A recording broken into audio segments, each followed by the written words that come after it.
I was definitely worried about it. Started off the camp, I think like a month and a half ago, torn a tendon. They told me I was not going to heal with the time. David Benavidez, once a boxing powerhouse, has announced his retirement following a crushing knockout loss to David Morrell. Despite being favored by oddsmakers and making bold promises before the fight, Benavidez couldn't overcome Morrell's superior boxing skills, punch power, and strategy. Morrell's performance in the ring was a masterclass, cementing 2025 as a year to remember in the boxing world. About what's on the table, and I only think about what's ahead of me. I knew that this fight was potentially, we could make it. We made it happen. The first major boxing card of the year brought fans the exciting showdown of two Davids. Many had backed the wrong one, as the animosity in the ring grew intense from the start. Both fighters exchanged fierce punches, but it quickly became clear that it wasn't David Benavidez's night.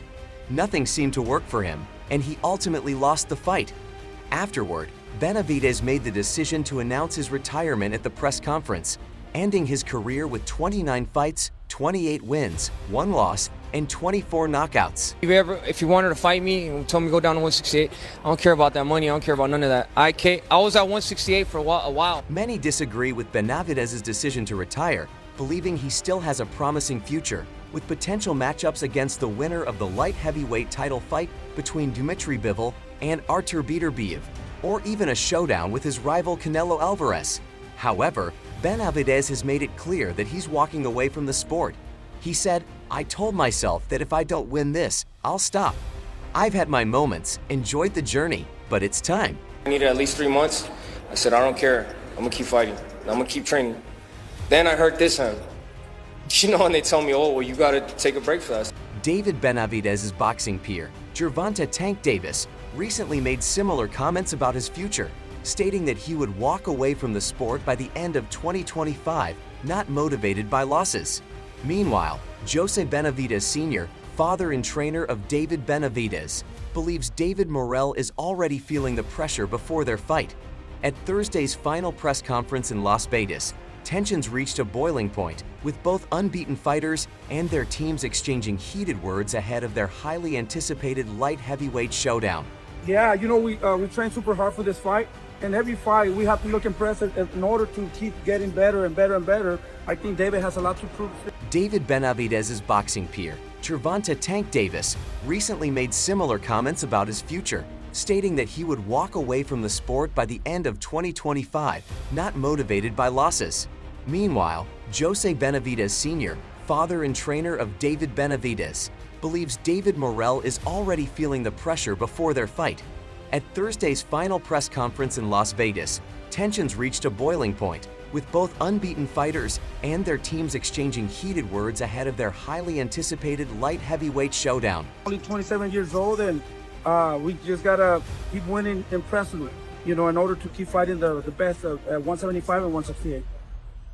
What's the highest weight class you think David can go? I think, to be honest with you, I think he could definitely go up to heavyweight. Much of the pre-fight talk has focused on the experience advantage David Benavidez holds in the professional ranks.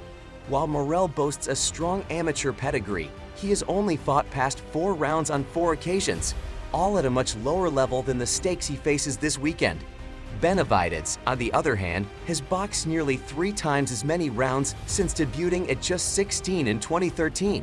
With wins over former world champions like Demetrius Andrade, Caleb Plant, and Anthony Durrell. Benavidez Sr. believes that experience and the ability to handle the pressure of a high-stakes grudge match could be the deciding factor on fight night. And maybe when he's about 30 years old, 31 years old, that's the plan to go to heavyweight. But we're going to keep going to this division little by little.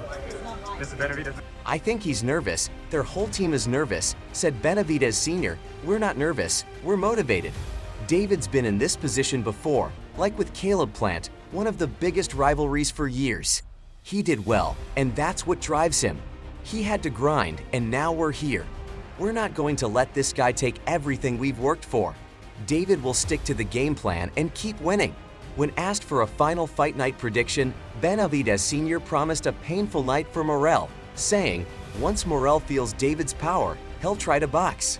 I think it was a good fight, good turnout, but I don't want to see Mike Tyson fight anymore. I think, hopefully he hangs it up. I think it was a good show, but shit, you need to retire. Morrell called David a robot, but he forgot to mention iRobots. Benavidez Sr. fired back.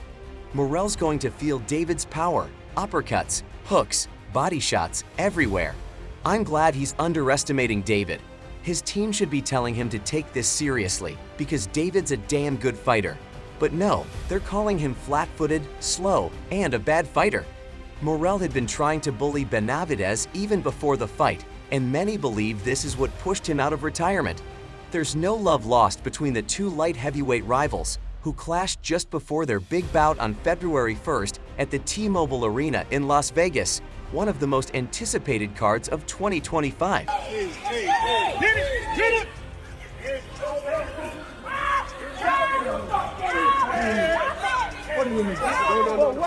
Given the intense rivalry and hostilities between Benavidez and Morrell, fans are eagerly anticipating a main event that promises to be explosive. The tension first boiled over during a media workout in Miami, where neither fighter needed an invitation to escalate the animosity. It's unclear what sparked the confrontation, but Benavidez was the first to make physical contact, shoving Morrell hard in the chest. In response, Morrell grabbed his WBA championship belt and threw it at Benavidez.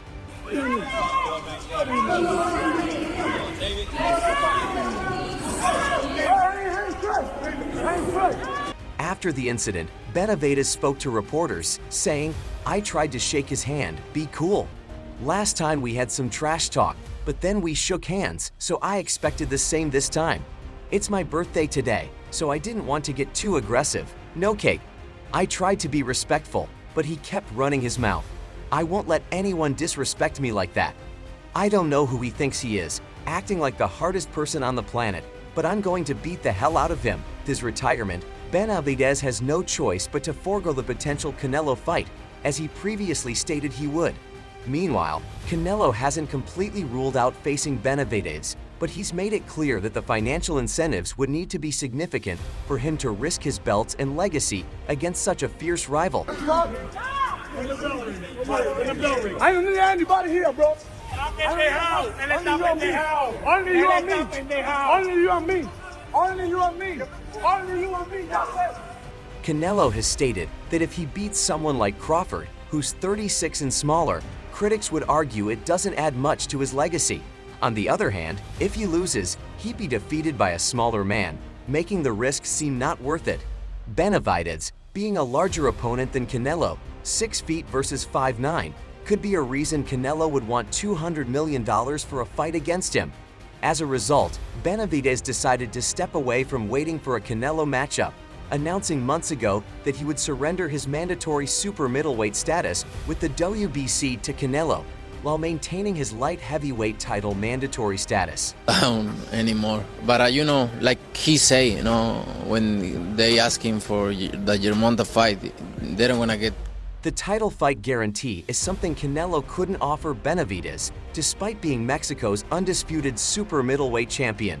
Canelo, a 4-division champion, stated he wouldn't fight Benavidez for less than $150 million, but the WBC's Suleiman declined to strip Alvarez of his belt.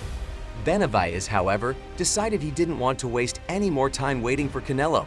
As his trainer, Lukowit, mentioned, Benavidez is focused on creating his own legacy and will forge his own path, independent of Canelo. Fight for you between Bivol and Beterbiev. Who presents the more difficult fight?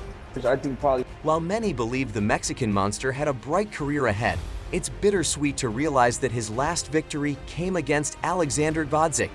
Known as the Nail for his offensive prowess, Gvozdyk may now earn the nickname for his toughness after enduring a 12-round battle with Benavidez.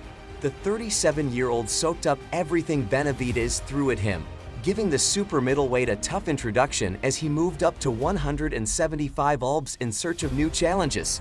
That's all for now. Stay up to date on boxing's latest news, events, and moments by subscribing to our YouTube channel and turning on notifications for quality content like this. Until next time, time out. He's 14-0, 14 knockouts, 15-0, 15 knockouts. The thing I see about him is a little bit different. It might be an easier way to beat him is that he's really flat.